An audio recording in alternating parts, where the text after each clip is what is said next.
हमारी डांट फटकार से थोड़ी देर को तो आदमी चुप हो जाएगा, शांत हो जाएगा, लेकिन इससे जिंदगी के कोई समाधान नहीं होंगे। हृदय को बदलिए। एक पिता था, उसकी एक लड़की थी, बहुत प्यार करता था लड़की से,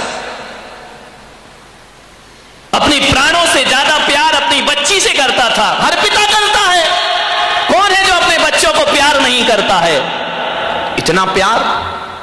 मां बाप के लिए बच्ची सुंदर हो या गोरी हो या काली, उसका कोई फर्क नहीं पड़ता, बच्ची तो बच्ची हुआ करती है। बहुत प्यार करता था लड़की से, हर इच्छा उसकी पूरी कर देता था। बेटी के जुबान पर कोई बात आ नहीं पाती कि पिता उसकी हर मुराद पूरी। अरे भगवान से मांगने में तो थोड़ा समय लग जाता था, मिलने में, लेकिन बेटी ने यदि कुछ कह दिया तो पिता सबसे पहले अपने बेटी की इच्छा पूर्ति करता था। उसने कहा मैं ऐसा पहनूंगी, ऐसा खाऊंगी, ऐसा रहूंगी। पिता ने कहा ठीक है बेटा। बहुत प्यार था उसे अपनी बच्ची से। मान्यवर, मेरा आपसे निवेदन है, अपने बच्चों से प्यार करो, बहुत प्यार करो, बहुत लाड करो, बहुत दुलार करो, लेकिन पुलक सागर की एक बात याद रखना कि इतना प्यार मत करना कि उसका भविष्य खतरे में पड़ जाए। ध्यान रखिए, इतना भी लाड़ प्यार मत करो, क्योंकि तुम्हारी बेटी को पढ़ो दूसरों के घरों में जाना है। एक बात याद रखना, कितना भी लाड़ प्यार कर लेना, लेकिन बेटियों के स्वभाव पे ध्यान जरूर देना। हकीकत में बताऊं तो 90% ससुराल खराब नहीं होती, 90% हमारी बेटी का स्वभाव खराब हुआ करता है। ध्यान रखिए, आपको विचार करना है। इतना लाड़ मत करो कि वो जिद्दी हो जाए, वो बड़े छोटों का भेद ही भूल जाए, वो मान मर्यादा ही भूल जाए, वो भूल जाए कि मैं भारतीय नारी हूं। ध्यान रखना, सुविधाएं दो, इतना मत देना कि कल तुम्हारे लिए उसका प्यार दुखदाई बन जाए। ध्यान रखिए, उस पिता ने, सेठ ने बहुत प्यार किया अपनी बच्ची को, इतना प्यार कि वो लाड़ लाड़ में लड़ंका हो गई। एक बात ध्यान रखना, लड़ंका बहू से घर नहीं चलता, लड़ंका नहीं प्रियंका चाहिए। ध्यान रखिए, विचार करिए, लड़ंका नहीं चाहिए, लड़ने वाली नहीं चाहिए, जो खुशियां बांट सके ऐसी बेटी अपनी बना करके तैयार करो। उसने, सेठ ने बहुत प्यार किया, जिद्दी हो गई, 8-8 बजे सोकर उठती, कोई कुछ कहता तो 1000 जवाब देती, झल्लाहट रखती, झुंझला के बात करती। एक बात याद रखना बेटियों, ये तुम्हारा झुंझलाना, ये तुम्हारा गुस्सा होना, ये तुम्हारा खींचना मां बाप तो बर्दाश्त कर लेंगे, लेकिन ससुराल बर्दाश्त करने वाली नहीं है। ध्यान रखना, मां बाप तो जवाब सुन लेंगे, लेकिन जब विवाह करके ससुराल जाओगी तो तुम्हारी कमियों को पीहर में तो बर्दाश्त किया जा सकता है, लेकिन तुम्हारे गलत स्वभाव को ससुराल में बर्दाश्त नहीं किया जा सकता है। ध्यान रखिए, बहुत संभल के जीना है अपनी जिंदगी को। अहंकारी हो गई लड़की, घमंडी हो गई लड़की, मां समझाती कि देखो तुम्हें करते क्या हो, कितनी अकड़ में जीने लगी है, कितना ईगो हो गया है इसको, फटफट जवाब देती है। पिता ने कहा बच्ची है, ठीक हो जाएगी। ना बाबा, बच्ची समझ के मत छोड़िए, आपका ये प्यार, आपकी ये ढील उस बच्ची का जीवन भर। मैं विचार करता हूं, आपसे बात करता हूं, एक निवेदन करता हूं बड़ी विनम्रता के साथ कि आज बच्ची की हर डिमांड पूरी करके आप थोड़ी देर को तो खुश हो जाओगे, लेकिन ये आदत यदि बच्ची को लग गई तो जिंदगी भर तुम्हें आंसू बहाना पड़ेंगे। ध्यान रखिए, लड़की को पालना किसी संत की साधना से कम तपस्या नहीं हुआ करती है। मान्यवर, बड़ी हो गई, पिता ने कहा कि अब ये बड़ी हो गई है, और जब बड़ी हो जाए तो मां बाप को एक ही चिंता रहती है कि मेरी बच्ची का घर बस जाए, मेरी बेटी के हाथ पीले हो जाएं, तो हम इस जिम्मेदारी से मुक्त हो जाएं। शादी कर दी पिता ने एक अच्छे घर में, शादी हो गई, विवाह हो गया, चली गई ससुराल। 8 दिन भी नहीं हुए, फोन आ गया पिता के पास, पिताजी।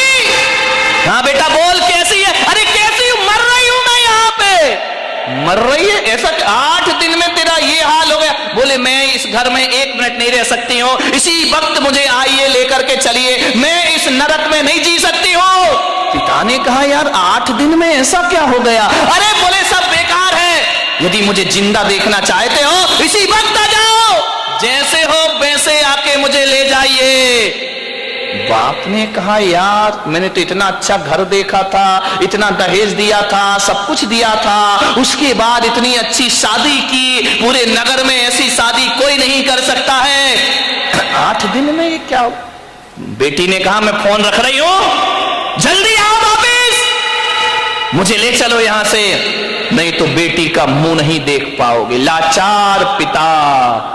ध्यान रखना, लड़की का बाप बनना कोई बच्चों का खेल नहीं हुआ करता मेरे भाई। लाचार था वो पिता, क्या करता? एक तरफ तो बच्ची का प्रेम है, 8 दिन हुए चला गया ससुराल में लड़की की। जैसे ही गया किसी ने जय जिनेन्द्र भी नहीं किया, किसी ने राम राम भी नहीं की, किसी ने इतना भी नहीं कहा कि समधी जी आइए पधारिए। लड़की के ससुर अपनी जगह चले गए, दामाद बाजू से निकल गया, देवर ने कुछ नहीं बोला। उसने देखा यार 8 दिन की शादी में ये शमशानी माहौल है यहां का, किसी ने कुछ नहीं बोला। घर में गया, बेटी के पास कमरे में। एक बात याद रखना, एक बेटी के गलत व्यवहार से तुम्हारी ही ससुराल में तुम्हारे मां बाप का अपमान हुआ करता है, ध्यान रखिए। और यदि व्यवहार अच्छा रखती तो 4 लोग उनके स्वागत में खड़े रहते, कहते कि धन्य हो आपने ऐसी पुत्री को जन्म दिया है, ध्यान रखिए। कोई नहीं बोला उससे। गया बेटी के कमरे में, बेटी बात क्या? इसी वक्त चलो, पानी मत पीना इस घर का। अरे पिता ने कहा ऐसा क्या? बोले अभी ले चलो, इसी वक्त पीहर ले चलो, मेरा दम घुट रहा है, मैं यहां एक पल नहीं रह सकती हो। उसने कहा बेटा रुको, मैं तेरी सासू से पूछ लेता हूं। बोले क्या पूछना उस डायन से? अरे बोले उससे मत पूछो, बुढ़िया से, उसके कारण तो मैं दुखी हूं इस घर में, 8 दिन हुआ नहीं, मेरा जीना हराम कर रखा है। बोले बेटा रुको, एक बार मैं पूछता हूं। गया लड़की की सास के पास, बोला बहन जी मैं आया हूं। सास ने कहा दिख रहा है, कोई मुझे चश्मा नहीं लगा है, मैं आया हूं। कौन सा बड़ा कमाल कर दिया, तुम आए हो तो? पिता ने कहा यार ये कैसा व्यवहार है? बोले बहन जी मैं अपनी बच्ची को ले जाना चाहता हूं, कल के ले जाने वाले आज ले जाओ। इसी वक्त ऐसी लड़की भेजी है तुमने, जीना हराम कर रखा है इसने, 8 बजे सो के उठती है, कोई काम नहीं करती है, सीधा बना बनाया खाना चाहिए, और किसी ने कुछ कह दिया तो 1 की 4 सुनाया करती है। ऐसी लड़की दी है, ले जाओ अपना पैसा वापिस, ले जाओ अपना दहेज वापिस, नहीं चाहिए हमें ऐसी लड़की। पिता का सिर झुक गया बेटी की गलती से, ध्यान रखना। शर्मिंदा हुआ, बेटी को लिया चला गया। बोले बहन जी 10-15 दिन में भेज दूंगा। बोले कभी नहीं, जिंदगी मत भेजना उसको यहां, दरवाजे उसके लिए हमेशा के लिए बंद हैं। पिता समझ गया कि जरूर कुछ गड़बड़ है। बेटी को बिठाया, कार में ले गया घर। रास्ते में पिता ने पूछा कि बेटी एक बात बता, ये माहौल कैसे निर्मित हो गया? बोले पिताजी कहां पटक दिया तुमने मुझे ले जा करके, इससे अच्छा तो कुमारी रह लेती तो अच्छा था। बोले बेटा एक बात बताओ, देखो चिंता मत करो, मैं हूं ना, सब सही हो जाएगा। एक बात बताओ तुम्हारी ससुराल कैसी है? बोले देखी नहीं है क्या, एकदम नरक, ससुराल नरक। बोले बेटा एक बात बताओ तुम्हारी सास कैसी है? बोले डायन। सास डायन, चुड़ैल। अच्छा, ससुर कैसे हैं? ससुर राक्षस पूरे। अरे बाप रे, ससुर राक्षस, सास डायन। बोले बेटा अच्छा एक बात बता, जेठ कैसे? बोले धूर्त नंबर 1 का मूर्ख। अरे बोले देवर कैसा है? बोले आवारा बदमाश, यहां वहां घूमते रहता है। अच्छा तो बेटी एक बात बता, ननंद कैसी है? बोले नंबर 1 की चुगली करने वाली चुगलखोर, उसके जैसी लड़की मैंने जिंदगी में नहीं देखी। तो बोले बेटा एक बात बता, तेरा पति कैसा है? बोले साक्षात यमराज है। पति यमराज, ससुर राक्षस, सास डायन, देवर आवारा, जेठ मूर्ख, ननंद चुगलखोर। बोले एक बात और बता दे बेटा, तेरे पड़ोसी कैसे हैं? बोले LLB। बोले LLB? बोले लुच्चे लफंगे बदमाश। LLB तो यही होता है। बोले लुच्चे लफंगे बदमाश। अरे पिता ने कहा यार एक आदमी गलत हो सकता है, 2 गलत हो सकते हैं, पूरी ससुराल का हर मेंबर गलत है। ससुराल तो छोड़ो, पड़ोसी भी गलत है। समझदार पिता था। ध्यान रखना, लड़की के माँ बाप को बहुत समझदार होना पड़ता है। उस पिता ने कहा कि अब गड़बड़ ससुराल नहीं, गड़बड़ मेरी लड़की है। एक भी तो अच्छा नहीं है पूरे घर में, जो देखो सब इसके खिलाफ है, जो देखो सबकी ये बुराई कर रही है। बोले बेटा चिल्ला। बोले पिताजी अब मैं कभी नहीं जाऊंगी। बोले मत जाना, तेरे बाप का घर है, आराम से रहना। बेटी अपने यहां किसी चीज की कमी नहीं। ले गया पीहर में। अब चली तो गई, भाभी ने देखा अच्छा आ गई देवी जी, इसका मतलब है कि अब विचार बना कि अब यहीं रहेंगी। तो भाभी ने कहा ला चाबी इधर। कहां की भाभी? अभी ध्यान रखना, 2-4-8 दिन को जाओ तो भाभी भी इज्जत करती है, और जब रोज रोज रहने लगो तो भाभी भी कहती बहुत हो गई दीदी दीदी, जीजी जीजी, अब साइड हो जा, चल उठ, खाना बना, चाय ला, नाश्ता ला, बहुत ऐसो आराम हो गए तेरे। उसने कहा यार भाभी तुम तो मुझे इतना प्यार करती थी। अरे बोले करती थी प्यार, तरीके से रहे तो प्यार करे, अब तू ससुराल छोड़ के आ गई, यही रहेगी क्या?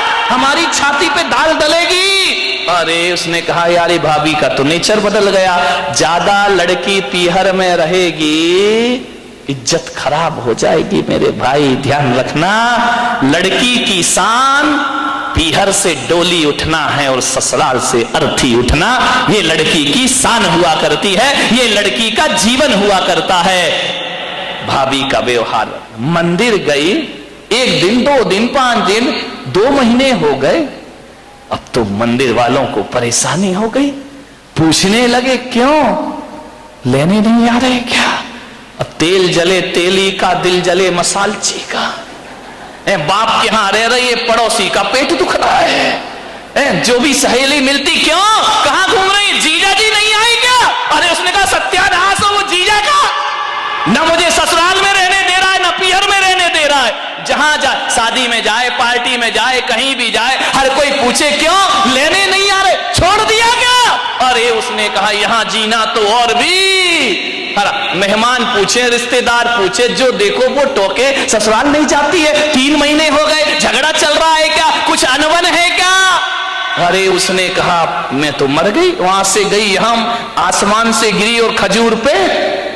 ध्यान रखना, ये मोहल्ले वाले नहीं जीने देते हैं, ध्यान रखना, इनको बड़ी परेशानी हो जाती है, क्यों नहीं जा रहे? अब मंदिरों में एक ही चर्चा, फलाने सेठ की लड़की ससुराल नहीं जा रही है, लगता है कि छोड़ दिया है, लगता है कि तलाक की तैयारी है। अरे हमें तो मालूम था ये ऐसा ही है, ये कहीं भी रहने वाली। अरे उसने कहा ये तो मेरा जीना हराम हो गया, 3 महीने में पूरे मोहल्ले ने उपद्रव मचा दिया। बोले सेठ जी ये लड़की जाती नहीं है क्या? अब सेठ क्या बोले? सेठ एक दिन उदास बैठी थी झरोखे पर, सेठ ने कहा बेटी बड़ी दुखी दिख रही। बोली करूं क्या पिताजी, मैं ससुराल बिल्कुल नरक है, और यहां शादी के बाद क्या आ गई कि मेरी इज्जत ही मिट्टी में मिल गई। जो देखो मुझे शक की निगाह से देखता है, जिससे बात करो जैसे ही बात करो पहला प्रश्न होता है जीजा जी कहां है? अब वो जीजा ने तो मेरा जीना हराम कर दिया है, इससे अच्छी तो पिताजी मेरी शादी ही नहीं होना थी। ध्यान रखना, यदि मोहल्ला टोंकता है, समाज टोंकती है, कि बुरी बात नहीं है, ऐसे ही टोका करो, किसी का उजड़ा हुआ घर फिर से बस जाएगा, ध्यान रखिए। मानेगा। बहुत दुखी हो गई वो। पिता ने पूछा, बेटी एक काम करेगी? बोले क्या? बोले अपने नगर में एक महाराज पधारे हैं, बड़े पहुंचे हुए संत हैं, मैंने तेरी चर्चा उनसे की है। क्या बोले महाराज? बोले पहले सुन ले शांति से। उन्होंने मुझे एक मंत्र दिया है, यदि इस मंत्र की मैं साधना करूं, मंत्र का जाप करूं, तो 6 महीने में ससुराल तेरी मुट्ठी में आ जाएगी। मुट्ठी में आ जाएगी? बोले अब लड़की चाहती क्या है? इनको सबसे बड़ा दुख क्यों है कि किसके अंडर में मैं रहूं? ये तो ये चाहते कि जाते ही साथ मेरा राज्य हो जाए, मैं महारानी बन जाऊं, सब लोग मेरे इशारे पर काम करे। इनको राजपाट चाहिए और कुछ नहीं चाहिए। ध्यान रखना, बहू को चाहिए घर की चाबी, घर की मालकियत। वो किसी के अनुशासन में रहना नहीं चाहती है, लोगों को अनुशासन में रखना चाहती है। पिता ने कहा, बेटा 6 महीने में तेरी ससुराल का पूरा वातावरण बदल जाए तो तू ससुराल जाना चाहेगी? उसने कहा, पिताजी क्यों नहीं जाना चाहूंगी। अब अकल आ गई उसको ठिकाने। ज्यादा बहू गड़बड़ करे ना तो 1 आध साल छोड़ दिया करो, अपने आप आएगी लौट के वापस। ध्यान रखना। अब अकल आ गई उसको कि क्या करूं। बोले हाँ पिताजी जा सकती हूं मैं। बोले सब तेरी मुट्ठी में होगा। बोले सब होगा? बोले हाँ। तो बोले मैं जा सकती हूं पिताजी। पति? बोले वो तेरे आगे पीछे घूमेगा। सास? अरे तेरे पैर छुएगी वो। सास पैर छुएगी? बोले हाँ। अरे ऐसी ससुराल तो चाहिए थी मुझे। बोले मैं, महाराज ने क्या कहा? बोले महाराज ने ये कहा कि मंत्र। बोले पिताजी देखो ये मंत्र मुझसे नहीं होगा, ये कठिन काम है। बोले एक काम कर, महाराज ने ये कहा है कि मंत्र तो मैं जप लूंगा, साधना तू कर लेना। बोले मंत्र तुम जपो, साधना मैं करूं? बोले हाँ, तुरंत इफेक्ट पड़ेगा। तो बोले पिताजी मुझे क्या साधना करना है? बोले साधना तुझे इतनी करना है कि 6 महीने किसी को जवाब मत देना, किसी को भी कोई कुछ भी बोल दे, 6 महीने जवाब मत देना, और 6 महीने किसी से अकड़ना मत, झुक करके जीना, ईमानदारी से काम करना। बोल तैयार है? बोले पिताजी तैयार हूं, बस 6 महीने ना। बोले हाँ, उससे ज्यादा तो नहीं। बोले नहीं, उसके बाद ससुराल मेरी मुट्ठी में। अरे बोले तुरंत मुट्ठी में। बोले नहीं हुई तो बेटा अपना घर है, वापिस आ जाना। गया, तैयार हो गई, पिता ले गया ससुराल में। जैसे ही पहुंचा सबने देखा, फिर आ गई ये आफत की जान है। कोई नहीं बोला इनसे, न ननन ने बोला कि भाभी आ गई, न देवर ने बोला भाभी आ गई, न जेठ ने बोला बहू आ गई। पति ने कहा फिर आ गई कलमुही इस घर को बर्बाद करने। गुस्सा तो इतना आया उसे, लेकिन पिता ने कहा साधना, ध्यान रख, कुछ भी मत बोल। 6 महीने गई, पिता ने छोड़ा। सास से बोला कि बहन जी ये रखिए इसको, बदल गई। बोले ये क्या बदलेगी, वापिस ले जाओ इसको, मैंने मना किया था ना कि हमारे यहां मत भेजना। एक मौका तो हर किसी को दिया जाता, इसको देने का प्रयास करिए। सास ने कहा ठीक है। गई, सुबह उठी, 8 बजे उठती थी। 6 महीने मुझे 6 बजे उठना है। उठी, गई, सासू के पैर पड़े। अरे सास ने कहा ये क्या है, ये पैर पड़ रही मेरे। बोली अम्मा जी आशीर्वाद दो कि आज का दिन सुख शांति से बीते, शुभ बीते। तुम आशीर्वाद दे दो तो सुख शांति। सास खुश हो गई तो फिर तो शांति शांति है। बोली अम्मा जी आशीर्वाद दो, मैं सबको खुशियां बांट सकूं। अम्मा ने कहा यार ये बोल क्या रही है। ठीक ठीक बेटा आशीर्वाद। जा रही थी, एक पैर की चोट लगी, कांच का गिलास फूट गया। ससुर ने कहा अंधी है क्या, दिखता नहीं है तुझे? आते ही 7 उपद्रव शुरू हो गए तेरे। जब तक नहीं थी बड़ी शांति थी, गिलास फोड़ के रख दिया। अब गुस्सा इतना आया, उसने कहा बुढ़े यदि मेरा बाप मंत्र नहीं जप रहा होता तो गिलास तेरे सिर पे फूटता, लेकिन अब मैं कुछ बोल नहीं सकती हूं, मजबूर हूं। क्या बोलूं? पिता का चेहरा याद आया। बेटा कुछ जवाब नहीं देना। चुप रह गई। बोली पिताजी गलती हो गई, कल से ध्यान रखूंगी। बाप ने कहा यार ये गलती हो गई, इसके मुंह से तो गलती शब्द हमने सुना ही नहीं है। एक कहते थे तो 100 जवाब देती थी, 1000 जवाब। आज कह रही गलती हो गई। उसने कहा बुढ़े रुक जाओ, 6 महीने बाद तुझे नहीं इस घर से निकाला मैंने तो मेरा नाम भी, कौन बोला झांसी की रानी नहीं है, ध्यान रखना, विचार करिए। एक बात ध्यान रख, बस 6 महीने, इसका जवाब तुझे 6 महीने बाद दूंगी मैं, ध्यान रखना। गई सुबह से नाश्ता बना रही, चाय बना रही, सास के कान में आवाज गई। उसने अपनी बेटी से कहा बेटी देख रसोई में इतने सुबह सुबह कौन गया है, कोई बिल्ली इल्ली तो नहीं है। ननन ने कहा बिल्ली नहीं है, ये अपनी वाली बिल्ली है। तो बोले कर क्या रही है? बोले नाश्ता बना रही है। अरे बाप रे, देवर के लिए थाली परोसे, जेठ के लिए सब व्यवस्था करे, पति का ध्यान रखती, ननन से प्यार करती, सहेली जैसी रहती, और बस अंदर क्या आग लगी थी। ये सब ड्रामा कब तक का है? 6 महीने का ड्रामा है, बस ध्यान रखना। सबको मेरी मुट्ठी पे चलना पड़ेगा, जीना पड़ेगा। देखा 1 दिन बीते, 2 दिन, महीने भर हो गए, इतना व्यवहार चेंज। सास ने कहा बेटा तू वही वाली है या तेरे पिताजी ने बदल के भेज दी है, तुम जुड़मा तो नहीं थी। बोले नहीं अम्मा जी कैसी बात कर रही हो, ये घर मेरा है, ये स्वर्ग से सुंदर मेरा घर है, मैं इस घर को बसाऊंगी। सास ने कहा बेटा तू इतनी चेंज हो जाएगी। मां बुढ़िया रुक जा, 5 महीने तो बचे, फिर बताऊंगी मैं तुझे। इतनी सॉफ्ट, पैर दबाती, जय जिनेन्द्र करती, पिताजी को पिताजी पिताजी कह करके बात करती, लोगों के दिलों पे राज करने लगी। 1 महीने में उसने देखा यार बाबा जी का मंत्र तो बड़ा प्रभावी है। उन्होंने तो कहा था 6 महीने लगेंगे, यहां तो पूरी सरकार मेरी मुट्ठी में आ गई है, अब तो अपना राज हो गया है। एक दिन सास ने बुलाया बेटा इधर आ, इधर आ, देख तू इतनी अच्छी लक्ष्मी आई है मेरे घर में। बोले लक्ष्मी? मालूम नहीं लक्ष्मी कब रणचंडी दुर्गा बन जाएगी। बोले बेटा एक काम कर, ये जो चाबी है ना आज से तू संभाल। अरे उसने कहा हो गई आज मेरी जिंदगी, ला अम्मा जी लाओ लाओ, अरे ले बेटा ले।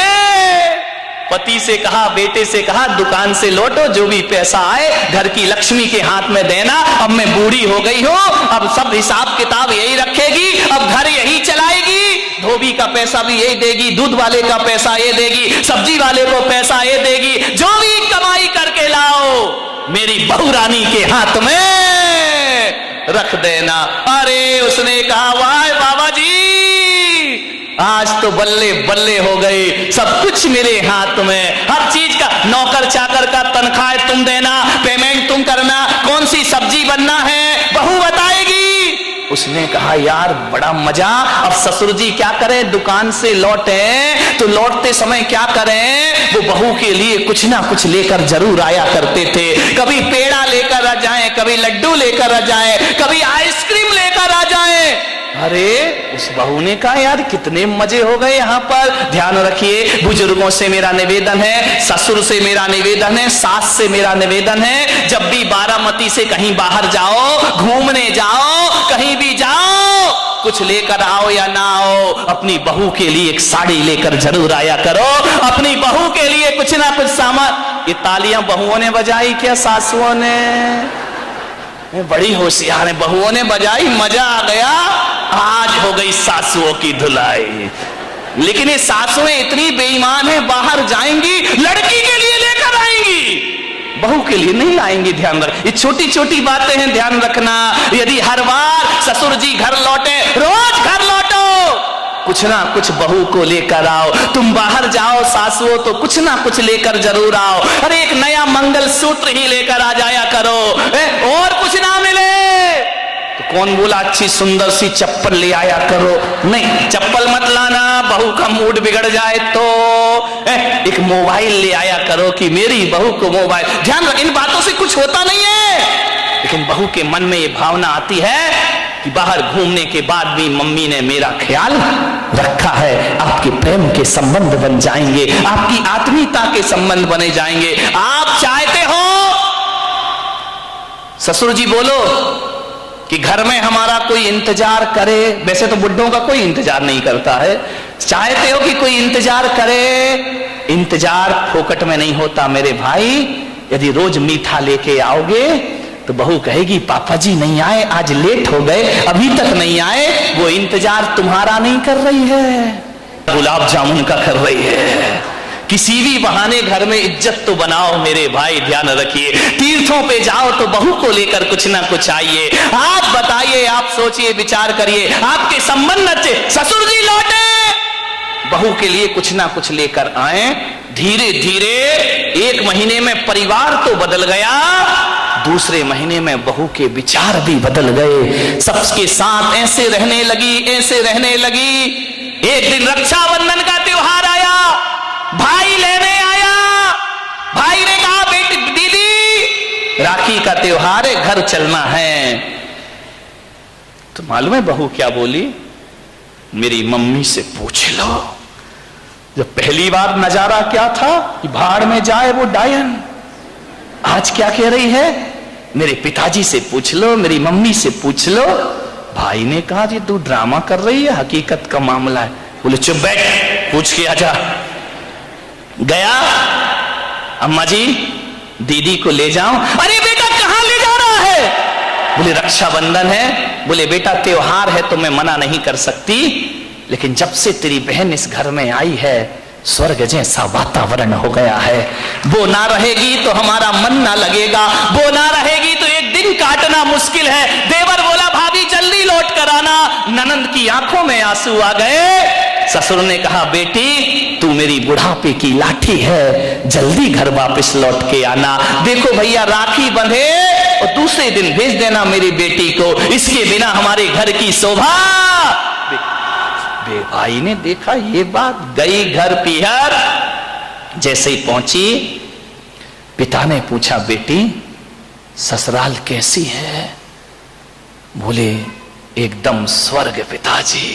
अरे बोले वो नरक थी ना? अरे नरक नहीं, बिल्कुल स्वर्ग है। और बोले बेटा ये बता तेरा वो राक्षस ससुर। यार पिताजी तुम मेरे ससुर को राक्षस मत बोलो, देखो इतने अच्छे हैं, कभी तुम्हारी याद तक नहीं आती है जब तक उनके साथ रहती हो। मेरा जीवन बदल गया पिताजी। अरे बोले वो डायन सास। अरे इतना प्यार तो मम्मी नहीं करती जितना प्यार मुझे मेरी सास किया कर। अरे बोले वो आवारा देवर। बोले आवारा मत बोलो पिताजी, अब मुझे बुरा लग जाएगा। बुरा लग जाएगा? बोले हाँ लक्ष्मण की तरह मेरा देवर है, दिन भर भाभी भाभी भाभी भाभी करते रहता है। अरे बोले वो चुगली करने वाली ननंद। चुगली नहीं, इतनी सम्मान और इज्जत। आज मुझे पता चला ससुराल में जाके कि घर में एक छोटी बहन का होना भी बहुत जरूरी हुआ करता है। बिल्कुल बहन सहेलियों जैसी रहती है। और बोले पिता बेटा वो तेरा धूर्त मूर्ख जेठ अरे बड़े भाई का रोल अदा करता है पिताजी। और बोले वो राक्षस वो तेरा यमराज पति। बोले देखो पिताजी अब बर्दाश्त नहीं होगा, यमराज यमराज कहोगे, भला है बुरा है जैसा भी है, मेरा पति मेरा देवता है। अरे बोले वो LLB पड़ोसी, उनके जैसे पड़ोसी पिताजी दुनिया में ढूंढने जाओ तो मिलने वाले नहीं है। बाप ने बेटी को छाती से लगा लिया और कहा शाबाश बेटी, आज तूने अपने बाप का माथा ऊंचा कर दिया है, आज तूने अपने पिता को गौरव दिला दिया है। आज मैं समझ रहा हूं कि आज मेरी जिंदगी का सबसे अच्छा दिन है कि मेरी बेटी का घर स्वर्ग बन गया है।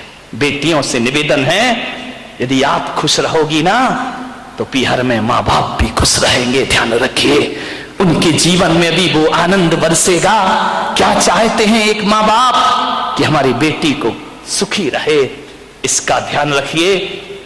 ससुराल में यदि आपने व्यवहार बिगाड़ा तो माँ बाप की आंखों में आंसू आएंगे। सास ससुर रोए या ना रोए, माँ बाप सुबह सुबह कर आंसू बहाएंगे। ध्यान रखिए। एक जीवन बदल दिया उस लड़की ने। लड़की ने पूछा कि पिताजी एक बात बताओ। वो मंत्र कौन सा जप रहे थे तुम, जिसकी मैं साधना कर रही थी? बोले बेटा हकीकत में बताऊं तो मैंने कोई मंत्र नहीं जपा। तो फिर इतना असर कैसे हो गया? बोले मेरे जाप से असर नहीं हुआ बेटे, तेरी साधना से तेरा जीवन बदल गया, परिवर्तित हो गया है। तूने जवाब नहीं दिया, सबका सम्मान किया, इस कारण तेरा घर स्वर्ग बन गया है। बोले अच्छा पिताजी। बोले बेटा व्यवहार बदलने से वही घर स्वर्ग हो जाता है जो कभी नरक में परिवर्तित हुआ करता है। ध्यान रखिए, व्यवहार बदलना है। अकेली बहू व्यवहार ना बदले, सासुओं को भी अपनी जिंदगी बदलने का प्रयास करना चाहिए। यदि बहू आपको इज्जत देती है, सम्मान देती है, तो सास को भी मां जैसा प्यार देने का प्रयास करना चाहिए। ऐसा ना हो कि मेरे प्रवचन से बहू बदल जाए और सास ललिता पवार बन करके खड़ी हो जाए। ध्यान रखिए, नहीं, फिर मेरा प्रवचन कोई असर नहीं करेगा। यदि बहू सीता जैसी है तो तुम ललिता पवार मत बनो, मेरी अम्माओ, जगत जननी जगदम्बाओ, निरूपा राय बन जाओ और अपने घर को स्वर्ग बनाने का प्रयास। बदलिए जीवन। दोनों तरफ से गलतियां होती हैं, अकेली बहू नहीं, हमारे भी व्यवहार गलत होते। एक बार क्या हुआ कि मैं 5 मिनट, एक बार क्या हुआ, मैं आहार करके लौटा, एक अम्मा जी मेरे दर्शन को आई, बोली महाराज। मैंने कहा अम्मा जी खुशी हो, सुख हो, सुखी हो? बोले बहुत सुखी हूं महाराज। तो मैंने कहा इस बुढ़ापे में इतनी सुखी? बोले महाराज 4 लड़कियां हैं, 4। मैंने कहा 4 लड़की और सुखी हो तुम? शादी बोले 4 की हो गई। इतनी खुश हो, इतनी खुश हो, 4 राज कर रही है ससुराल में। तो मैंने कहा राज कर रही है, इसका राज क्या है? बोले मैंने एक नियम लिया था कि अपनी लड़की की शादी वहीं करूंगी जहां उनकी सास ना हो। समझ गए? ऐसे ही लड़का चाहिए जिसकी मां नहीं हो, वहां मैं अपनी लड़की की। और महाराज मेरी किस्मत तो देखो, 4 लड़कियों की सास नहीं है, राज कर रही है, बड़े मौज कर रही है ससुराल में, एक की भी सास नहीं है। मैंने कहा कहां गई सास? बोले मैंने करी नहीं, जहां सास है वहां लड़की नहीं दूंगी, मैंने नियम बना लिया था। मैंने कहा अच्छा, अब कोई दुख नहीं अम्मा जी? बोले एक दुख है महाराज। मैंने कहा क्या? बोले मेरा लड़का एक ही है, बड़ा हो गया। मैंने कहा कितने साल का? बोले 30 साल का हो गया। तो मैंने कहा शादी? बोले नहीं हुई। मैंने कहा क्यों, कुंडली नहीं मिल रही क्या? बोले कुंडली तो खूब मिल रही है। मैंने कहा लड़की नहीं मिल रही क्या? बोले लड़की भी खूब मिल रही है, पत्री भी मिल जाती है, गुण भी मिल जाते हैं। तो मैंने कहा फिर शादी क्यों नहीं हो रही है? बोले सब चीज पक्की हो जाती है, घर जाने के बाद फोन आता है कि ये रिश्ता मंजूर नहीं है। ध्यान रखिए, मान्यवर बदलिए अपनी सोच, अपना चिंतन, अपना व्यवहार। एक बात याद रखना, मकान बदलने से जिंदगी नहीं बदला करती है। तलाक लेके यदि ससुराल भी बदल लोगे और नेचर खराब रहा तो एक नहीं 10 ससुराल भी तुम्हें नरक जैसी ही मिलेंगी। ध्यान रखिए, मकान बदलने से जिंदगी नहीं बदलती है, स्वभाव बदल लीजिए, जिंदगी अपने आप बदल जाया करती है। महिलाएं बहुत मैचिंग करती हैं, है ना? नहीं करो, मेरा कोई विरोध नहीं, मुझे क्या लेना देना है तुमसे, कमा रहे हो करो। इतनी मैचिंग, इतनी मैचिंग।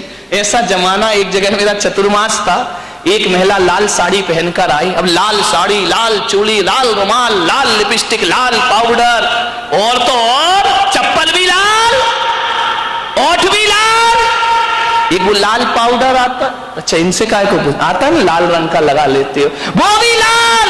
और तो और जो गोदी में बच्चा, उसके कपड़े भी लाल। मैंने कहा गजब कर दिया, लाली तेरे लाल की जित देखूं तित लाल। मैं बोरी देखन गई, मैं भी हो गई लाल। मैंने कहा बड़ा लाल का कमाल है। मैंने कहा क्यों देवी जी बड़ी लाल लाल हो रही, बात क्या? बोले महाराज मैचिंग का जमाना है, आप देखो आप महाराज हैं, आपको इससे क्या मतलब है, मैचिंग का जमाना। मैंने कहा बहुत अच्छा। बोले महाराज मैचिंग कैसी लग रही है? अरे मैंने कहा मुझे क्या लेना देना तेरी मैचिंग से। दूसरे दिन आई, सफेद साड़ी, सफेद पाउडर, सफेद बिंदी, सफेद चूड़ी, सफेद रुमाल, सफेद चप्पल।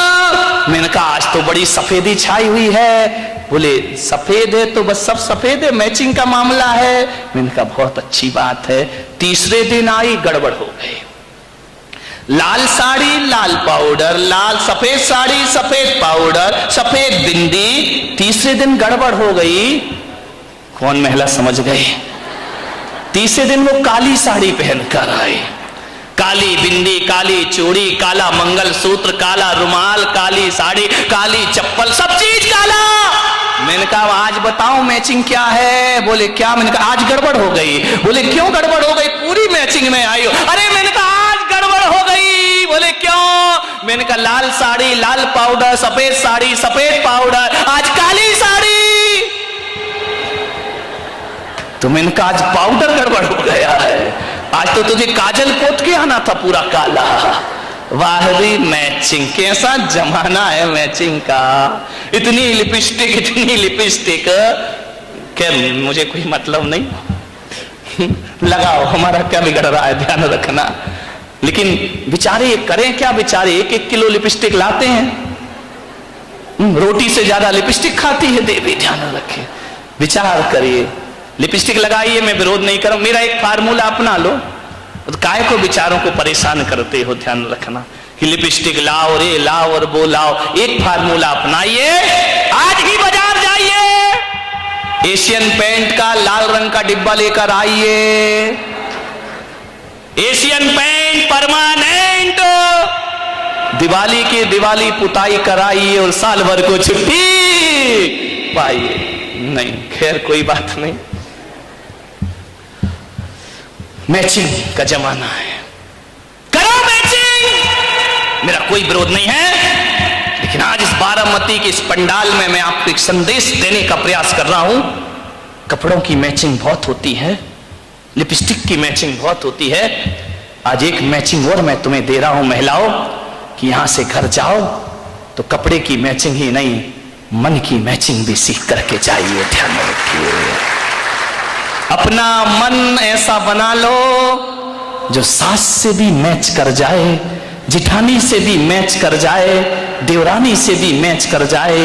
अरे तन की मैचिंग नहीं, मन की मैचिंग हो जाए तो यही नरक जैसी जिंदगी स्वर्ग में परिवर्तित हो जाएगी। ध्यान रखना, स्वर्ग कोई ऊपर नहीं है, स्वर्ग इसी धरती पर है। बस जीने की कला हमें आना चाहिए। जीना आए तो जिंदगी, ध्यान रखिए, नजरें बदली तो नजारे बदल गए, और कश्ती ने रुख बदला तो किनारे बदल गए। ध्यान रखिए, थोड़ी सी जिंदगी बदलने का प्रयास करिए। समय हो गया आपका, अपनी बात समेटता हूं। लाइट जाने वाली थी, नहीं गई। गई क्या? नहीं गई। कैसे जाएगी जब तक मैं हूं? यहां से कोई जाने वाला नहीं है, लाइट की क्या मजाल चली जाए। ध्यान रखिए, मान्यवर, कुछ करना या ना करना, संतों की किताब पढ़ो या ना पढ़ो, संतों का स्वभाव जरूर पढ़ा करो। ध्यान रखिए, हमारे स्वभाव को पढ़िए। तुम एक ससुराल से हार जाते हो, हम तो जिंदगी भर बदलते रहते हैं। आज बारामती, कल कहीं और मती, कभी बंबई, कभी अजमेर, कभी जयपुर, कभी दिल्ली, कभी ग्वालियर, कभी सूरत। कितनी कितनी समाजें हमें मिला करती हैं।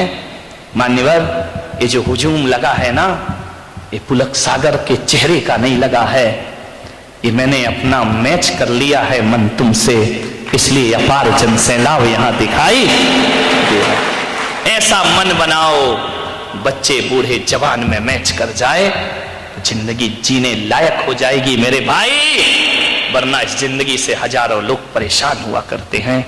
एक सफल और अच्छे आदर्श माँ बाप का एक फर्ज बनता है, एन कैन किसी भी प्रकार से बेटी का घर मत उजड़ने दीजिए मेरे भाई। समझदारी रखिए, बेटियों का घर बसाइए। ऐसी झूठी शान शौकत में मत जियो। पति के बिना तुम्हारी कोई शोभा नहीं हुआ करती है। पति मांग का सिंदूर है, ससुराल ससुराल नहीं। यदि अच्छे से रहो तो देवताओं का मंदिर हुआ करता है ससुराल। ध्यान रखिए।